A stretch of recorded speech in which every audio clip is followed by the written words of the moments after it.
Bonjour madame. Vous êtes le président du Parti Orange, des membres du Rassemblement. Il n'y a pas plus tard qu'hier, 13 membres du Rassemblement ont adhéré à l'accord de la Cité de l'Union africaine. C'est la plateforme des rassemblements qui adhère ou ce sont les dissidents? Merci beaucoup pour la question, madame. Le Parti Orange, où je suis le président national, est membre de la dynamique d'abord de l'opposition, et dynamique de l'opposition comme telle, membre du Rassemblement. L'adhésion de ces quelques personnes, c'est un non-événement. D'abord, la personne qui assure le leadership de cette activité a été radiée de sa plateforme. Je crois qu'il fait partir de la plateforme UDPC Allié. Et il a été radié avant son adhésion parce que certainement au niveau de cette plateforme, ils avaient constaté des comportements qui n'étaient plus corrects, ils l'ont radié. Bon, il a essayé de consulter quelques autres personnes, ils sont allés signer, ils ont fait le choix, ils sont libres dans leur choix.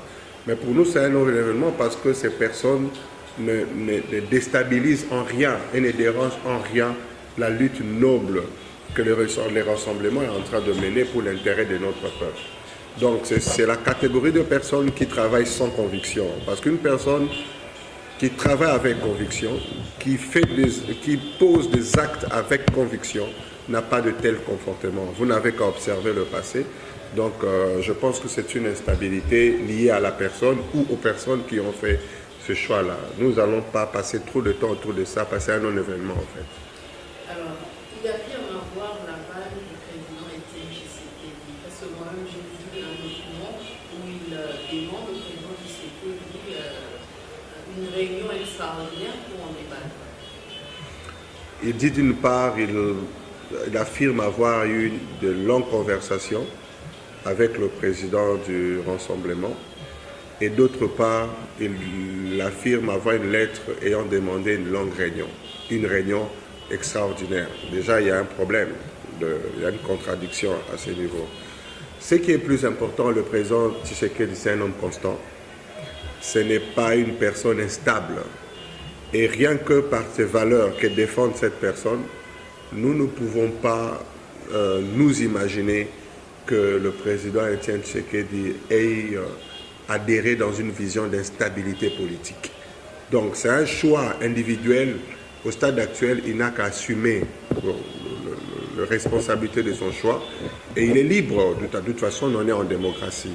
Toutes ces personnes sont libres, ils ont fait leur choix, ils n'ont qu'à assumer le fait de leur choix et ça sera plus responsable au lieu de s'accrocher à X, Y, Z ou à telle structure pour justifier les choix qu'ils ont faits. Ils ont fait le choix d'une manière responsable, ils n'ont qu'à assumer ce choix. Alors, parlons des consultations que mène la Senco depuis longtemps, qui, selon en fait, d'après la Senco, c'est après la bonne chef de l'État qu'on consulte pour la territoire. Est-ce que vous pensez qu'il y a une forte chance qu'il y ait un deuxième tour? Bon, c'est pas une question de chance, c'est inévitable, c'est la voie obligée de toute façon, parce que le Conseil de sécurité des Nations Unies nous a demandé la mise en œuvre de la résolution 2277. Et quand nous sommes sortis de la conférence de Genval, nous avons pris l'option de la matérialisation de cette mise en œuvre de la résolution 2277. Et on se retrouve à Kinshasa, il y a deux blocs qui se sont dessinés. Le premier bloc, c'est le monologue qui a eu lieu au Kanchachi, et le deuxième bloc, c'est le rassemblement avec son conclave. Donc, ce qui fait que les deux sont obligés d'échanger pour matérialiser cette mise en œuvre. Et la résolution 2277 exigeait un certain nombre de choses. Tout devrait se faire dans le cadre du respect de la Constitution. Des deux, le gouvernement devait mettre en place, définir le budget nécessaire pour montrer aux partenaires.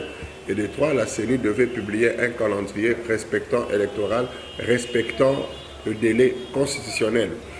Donc nous allons nous asseoir dans la logique de cette résolution pour discuter justement les éléments, les deux cahiers de charges, pour voir comment est-ce que nous allons matérialiser cette vision de la résolution 2277. Puisque vous évoquez déjà le cahier sont le point de divergence entre l'accord de la Cité de l'Union africaine et les conclusions du conclave? La grande différence, le respect de la Constitution. Donc, de l'autre côté, il y a la totalité même de l'accord, c'est un glissement validé, une violation flagrante de la Constitution. Tandis que du côté de Rassemblement, c'est l'attachement au maximum possible à la Constitution. C'était les deux grandes différences. Parce que l'ordre constitutionnel, en réalité, est garanti par les désordres, c'est au niveau de la personne du président de la République, ou l'institution, pardon, président de la République. Parce que l'institution président de la République, qui a mandat, la personne qui a mandat au sein de cette association, son mandat s'achève au 19 décembre. Vous comprenez, de cette année. Donc, constitutionnellement parlant, ces mandats ne doivent pas traverser. Donc, c'est le véritable problème qui devrait garantir l'ordre constitutionnel. Et nous nous disons, au 19 décembre, ces mandats prend fin. Prend fin. Et il faudra, étant donné que le pouvoir en place n'a pas su organiser les élections, il faudra mettre en place un régime, on n'a pas le choix d'intérim, d'exception ou... Les conclusions du conclave parlent d'un régime spécial. Est-ce que c'est constitutionnel? Régime spécial, régime d'exception, régime d'intérim, ce sont les termes. Le sous-bassement est constitutionnel. Le sous-bassement est constitutionnel. Le sous-bassement est constitutionnel. Mais nous avons parlé de spécial parce que malgré le sous-bassement constitutionnel, les ennuis qu'ont prouvé, les ennuis qu'ont mis en place, le pouvoir en place, nous poussent de sortir en termes de temps pour rentrer dans l'ordre constitutionnel. Je donne un exemple, pas un exemple, mais je vous explique. Au 19 décembre, le mandat du président de la République prend fin. Nous entrions dans les cadres d'empêchement définitif, son empêchement définitif pour traverser. Le président du Sénat est censé faire l'intérim et il a 4 mois au maximum pour organiser les élections. Or, vous êtes d'accord avec moi, étant donné que le fichier électoral n'est pas fini, les 4 mois là sont insuffisants, il faut au minimum autour de 7-8 mois pour organiser ces élections. Donc, le président du Sénat aura besoin de 2, 3, 4 mois supplémentaires par rapport au délai constitutionnel qu'on donne. Là, c'est déjà un problème. Et de deux, ces gouvernements mis en place, le gouvernement actuel, Matata, a été incapable d'organiser les élections. On ne peut pas aller aux élections avec un tel gouvernement qui a pris un budget à son arrivée à près de 7-8 milliards de dollars et à sa sortie, il nous laisse un budget de moins de 4,5 milliards de dollars. Donc c'est un gouvernement qui ne peut même pas régler au minimum possible les problèmes de la population. C'est un gouvernement qui a échoué lamentablement et incompétent. On ne peut pas aller aux élections avec ces gouvernements. Ce qui fait que si nous entrons dans ces régimes d'intérim, d'exception, le président du Sénat ne sera pas à mesure, constitutionnellement parlant, de mettre en place un nouveau gouvernement parce qu'il est bloqué par l'article 78, 81, 82 de la Constitution. Il est bloqué, il ne sait pas mettre en place un nouveau gouvernement. L'article 75 le bloque. Alors, mais pour mettre en place ces gouvernements-là, il faut un consensus. La classe politique devrait s'asseoir pour voir de quelle manière nous allons rentrer à l'ordre constitutionnel. C'est là que nous appelons le régime d'exception spécial. Comment rentrer dans l'ordre constitutionnel? C'est-à-dire, nous nous asseyons politiquement comment rentrer. Et là, le chef de l'État n'est pas là. Maintenant, la classe politique s'est réunie. Ça peut être le président du Sénat ou ça peut être un consensus autour de la personne qui fait l'unanimité pour que pendant ces temps-là, nous rentrions dans l'ordre constitutionnel. Et c'est ça. C'est le moindre mal. On n'a pas le choix parce que la responsabilité du pouvoir actuel est totale et ce pouvoir n'a pas su nous amener aux élections dans les délais. Mais au même moment, au Parlement, c'est la majorité qui, excusez-moi la technologie, qui sera majoritaire justement. Oui, la majorité, c'est dans ce sens-là que dans le document de résultat du conclave, il a dit parce que le mandat du Parlement prend fin au mois de février de l'année prochaine. C'est pourquoi on a parlé que tout devait tomber. Donc dans ces processus, dans ces consensus nationaux, en principe, ça devait tomber. Mais dans ces consensus, nous allons parler justement de la situation des députés et autres. Parce que nous allons nous dire, si nous considérons que le Parlement continue, c'est parce que leur mandat, en principe, expire, ne prend pas fin, étant donné que les élections n'ont pas été organisées, on pourra se mettre d'accord pour qu'ils continuent leur mandat, de manière à ce que, pendant ces temps-là, ils aient des missions également spécifiques qu'ils vont gérer. Donc tout ça, ça fera partie des objets, de l'objet, ça fera partie de discussions que nous allons avoir dans le cadre de ces compromis politiques. Alors, consulté hier par les évêques de la CENCO, Vidal Kamere pense que tous les travaux étaient déjà faits au niveau de la Cité de l'Union africaine. L'accord rencontre toutes vos préoccupations. Bon, je ne sais pas, c'est lui qui le dit, c'est tout à fait normal parce qu'ils ont préparé les documents, mais ça rencontre la préoccupation de qui? En tout cas pas du rassemblement, ça ne rencontre pas la préoccupation du rassemblement. Voilà pourquoi nous disons qu'il faut que les deux blocs se mettent ensemble et discutent. Trouver un compromis conformément à la résolution 2277. Ça ne rencontre pas la préoccupation du peuple congolais d'une part, et du rassemblement qui incarne justement l'aspiration du peuple congolais. Est-ce que ce n'est pas une guerre de positionnement entre Ce n'est aucune guerre. Pourquoi est-ce que nous allons avoir la guerre avec aucune guerre? Les problèmes. L'UDPS, qui a la présidence du comité des sages du rassemblement, a négocié avec la majorité pour avoir la primature et laisser... Non, ça c'est un débat dépassé. Je pense que nous sommes dans une situation d'après Genval. Vous savez, quand une personne s'est convertie, la Bible nous dit, excusez-moi, je vous donne le verset 2 Corinthiens 5 du 7. Si quelqu'un est en Christ, il est une nouvelle créature, les choses anciennes sont passées et voici toutes choses sont devenues nouvelles. Genval, c'est comme les lieux de la rencontre du Christ. Quelqu'un accepte Christ à Genval. C'est-à-dire les anciennes passées. Non, je dis, les choses anciennes, c'est le lieu de départ. Les choses anciennes sont passées. Toutes choses, que ça soit l'UDPS, que ça soit n'importe quel autre acteur politique, toute rencontre qu'il aille avec X, Y ou Z, toute rencontre avec X, Y ou Z, étant donné qu'à Genval, nous sommes mis d'accord, on a fixé le principe, le règle de jeu, les choses anciennes sont passées et toutes choses sont devenues nouvelles à partir de Genval. Parlez-moi à partir de Genval. À partir de Genval, il y a un engagement que l'UDPS a pris. L'attachement indéfectible à la Constitution, oui à la mise en œuvre de la résolution 2277. La fin du mandat du président Kabila prend fin au 19 décembre et nous allons assister à une passation aisée de pouvoir au 20 décembre.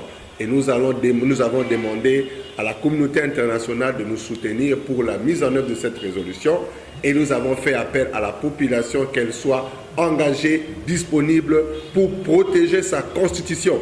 C'est ça de valeur auquel nous sommes tous attachés depuis Genval. Et avant Genval, ça nous engage en rien.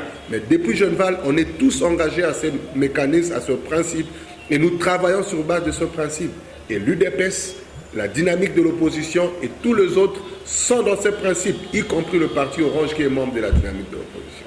Alors, on va parler du sommet des chefs d'État de la CIRGL qui a réaffirmé son soutien au chef de l'État et à l'accord signé à la Cité de l'Union africaine. Mais ce sommet s'est tenu sans le président Kagame et Museveni, des pays limitrophes de la RDC. Comment vous expliquez cela? Bon, il n'y a aucune explication à et faire. puis, Là. enfin, on voit le président Kagame ressurgir à Congo-Brazzaville. Il y a peut-être des informations, c'est possible qu'il y ait des informations que nous ne maîtrisons pas, mais du moins, la solution au problème du Congo, c'est les Congolais lui-même. Donc nous n'attendions rien de cette rencontre. Je ne vois pas quelqu'un qui, dans son pays, a eu des glissements dans son propre pays, a une constitution qui n'est pas respectée dans son propre pays. Je ne vois pas quel conseil il va donner à un autre pays. Je ne vois pas. C'est pratiquement impossible. Donc il ne fallait pas s'attendre à quelque chose du concret là-bas. C'était une messe qui a eu lieu entre un groupe de gens qui voulaient accompagner leurs frères. Donc, il n'y avait rien à attendre de ces... Mais c'est quand même dommage parce que ça allait crédibiliser l'Union africaine s'ils avaient pris une option dans le sens du respect de la Constitution. Mais ils n'ont pas fait. Donc, l'Union africaine, reste discréditée comme elle est toujours. Mais le problème du Congo, la population congolaise que nous sommes, nous allons nous assumer pour régler le problème du Congo. Et la population, jusqu'au moment où je vous parle, est déterminée à ce que sa constitution soit protégée.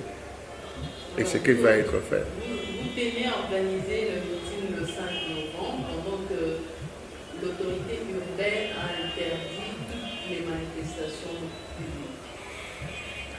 Nous sommes sous un régime d'information, pas sous un régime d'autorisation.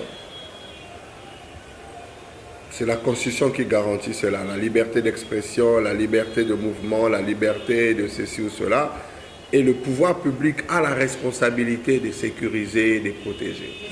On sait que je sache, nous ne sommes pas... Est-ce que nous sommes dans un état de guerre? Non. Nous sommes dans un état d'urgence? Non.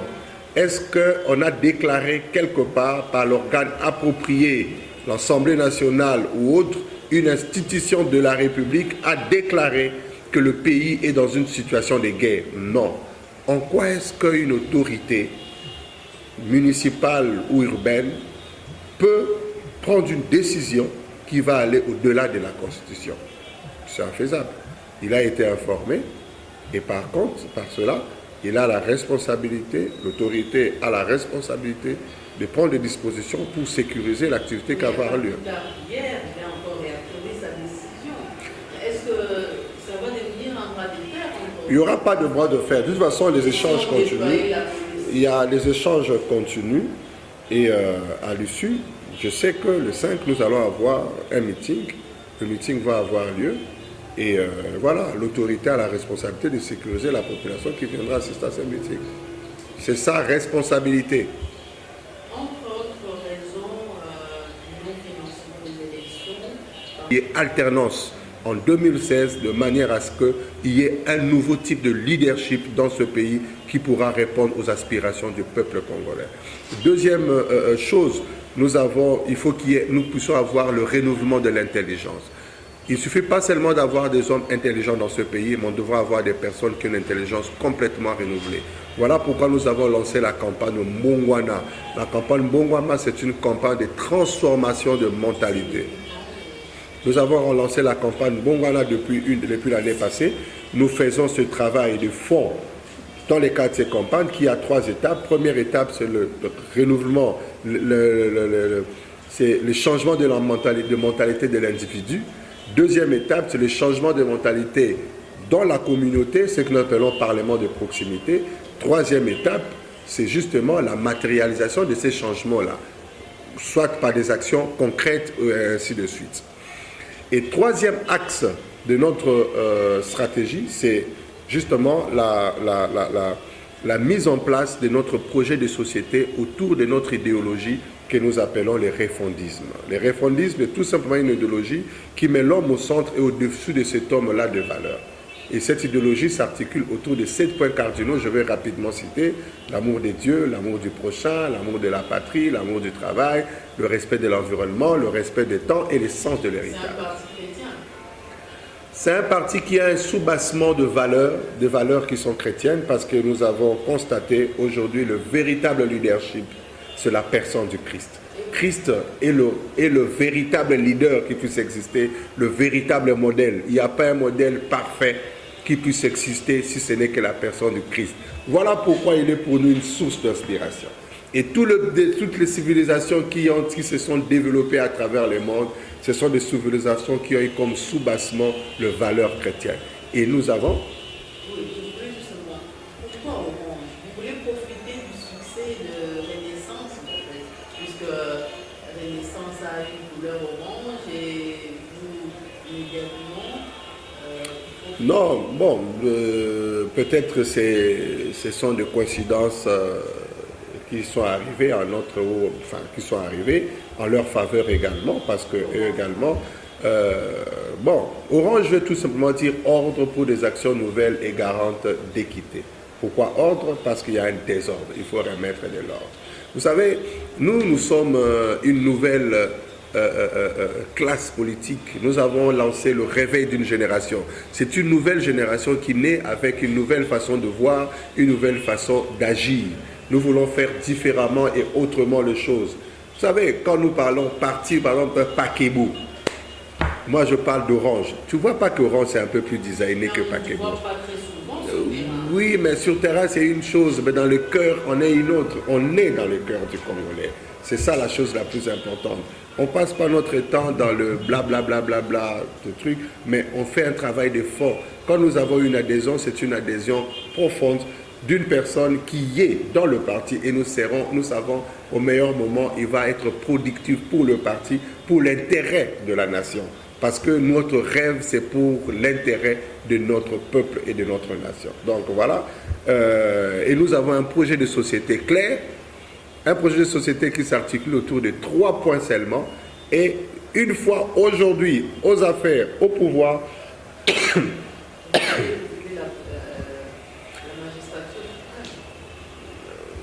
le parti va en décider au meilleur moment.